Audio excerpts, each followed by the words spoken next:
आखिर कर्ण की मौत पर गांधारी ने क्या दिया? महाभारत का युद्ध समाप्त हो चुका था। माता गांधारी भगवान श्री कृष्ण से मिलने द्वारकापुरी जाती है। गांधारी को आते देखकर भगवान श्री कृष्ण कहते हैं, प्रणाम माथे, मेरे अहोभाग्य के आप यहां पधारी, मेरा मन बढ़ गया। आइए माथे, कैसे कष्ट किया आपने? माता गांधारी बोली, मैं तुमसे कुछ पूछना चाहती हूं वासुदेव, तुम मुझे वचन दो कि तुम मुझे बताओगे। भगवान श्री कृष्ण बोले, आप जो पूछने आई हैं, यदि उस विषय में मुझे कुछ भी ज्ञान हुआ तो मैं अवश्य बताऊंगा माथे। माता गांधारी धीरे से बोली, तुम्हें किस बात का ज्ञान नहीं है मधुसूदन? यदि तुम अंतर्यामी ना होते तो मैं तुम्हारे पास आती ही क्यों? भगवान श्री कृष्ण मुस्कुराकर बोले, तो पूछिए माथे, प्रतीक्षा क्यों कर रही है? क्या जानना चाहती हैं आप? माता गांधारी बोली, मैं कुंती की आंखों में उमड़ते आंसुओं का भेद जानना चाहती हूं वासुदेव। मैं उसके दुख का रहस्य जानना चाहती हूं। आज उसने अपने अश्रुओं को मन का फैला हुआ हर्ष बताया। उसे किस बात का दुख है वासुदेव? भगवान श्री कृष्ण बोले, मानते दुख तो जीवन में इस प्रकार रहता है जिस प्रकार सूरज के साथ किरण और चंद्रमा के साथ चांदनी रहती है। दुख और जीवन तो एक ही बंधन के दो नाम होते हैं। जब तक शरीर में प्राण रहते हैं तब तक जीवन में दुख रहता है। दुख से तो उसी समय छुटकारा मिलता है जब स्वयं जीवन से छुटकारा मिल जाए। माता गांधारी करुणा भरे स्वर से बोली, उसे क्या दुख है वासुदेव? यदि यह अश्रु मेरी आंखों में होते तो कोई आश्चर्य ना होता। मैंने एक एक करके अपने 100 पुत्र खो दिए।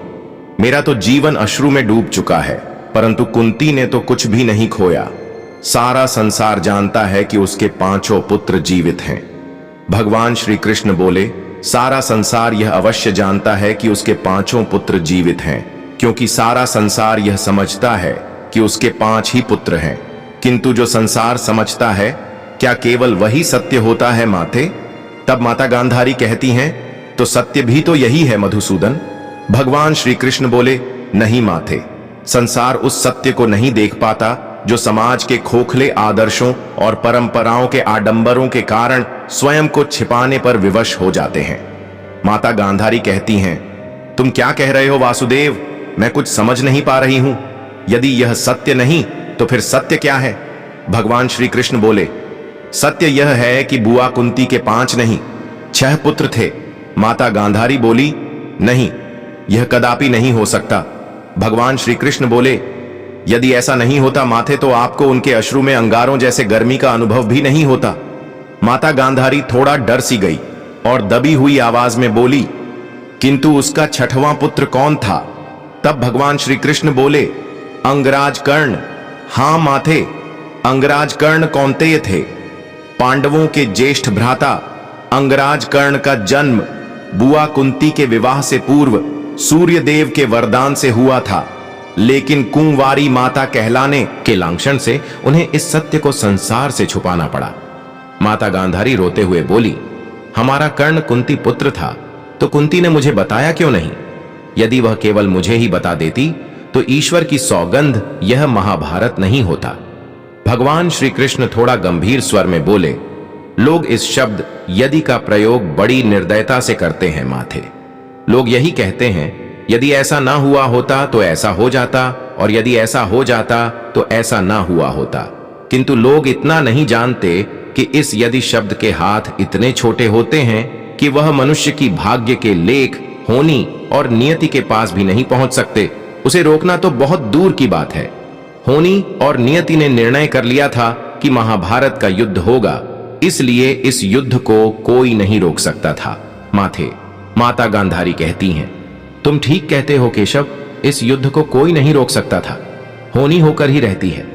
भगवान श्री कृष्ण आगे कहते हैं, माथे, सुख दुख सर्दी और गर्मी की तरह है। सुख दुख का आना सर्दी गर्मी की आने जाने जैसा है, इसलिए इन्हें सहन करना सीखना चाहिए। जिसने गलत इच्छाओं और लालच का त्याग कर दिया है, सिर्फ उसे ही शांति मिल सकती है। इस सृष्टि में कोई भी इच्छा से मुक्त नहीं हो सकता, लेकिन बुरी इच्छाओं को छोड़ जरूर सकता है। मेरे कहने का अर्थ इतना है माथे कि हमारे जीवन में सुख दुख आते रहते हैं, उनके विषय में परेशान नहीं होना चाहिए। अगर दुख है तो उसे सहन करना सीखना चाहिए, क्योंकि आज दुख तो कल सुख भी आएगा। यह क्रम इसी प्रकार चलता रहता है। आप केवल निस्वार्थ भाव से कर्म कीजिए, वही आपके हाथ में है। तो दोस्तों, आखिर गांधारी ने कर्ण को क्या दिया? आइए जानते हैं। गांधारी शक्तिशाली कर्ण का वर्णन करती है, जो एक महान योद्धा था, जो युद्ध में धधकती आग की तरह था, लेकिन अब अर्जुन द्वारा मारा गया है। अर्जुन से पराजित होने के बाद उसका शरीर खून से लथपथ जमीन पर पड़ा है। कर्ण एक कुशल तीरंदाज और सारथी था, जिससे कई लोग डरते थे, लेकिन अंतः युद्ध में उसकी मृत्यु हो गई। उसकी पत्नियां और मां उसकी मृत्यु पर विलाप करती हैं, अपने गिरे हुए नायक को देखने में असमर्थ हैं। गांधारी कर्ण के खोने का शोक मनाती है और कर्ण दुर्योधन की मित्रता को प्रणाम करती है और कहती, हे पुत्र कर्ण, तुम्हारे बलिदान और शौर्य को दुनिया हमेशा याद रखेंगी। तो दोस्तों, इस कहानी से यह सीखने को मिलता है कि हमें अपने जीवन में सुख दुख की चिंता करने की बजाय निरंतर कर्म करते रहना चाहिए। तो दोस्तों, वीडियो आपको कैसी लगी कृपया कमेंट बॉक्स में हमें जरूर बताएं, और दोस्तों, कमेंट बॉक्स में सच्ची श्रद्धा से जरूर लिखें। जय श्री कृष्णा। राधे राधे। वीडियो को अंत तक देखने के लिए आपका धन्यवाद।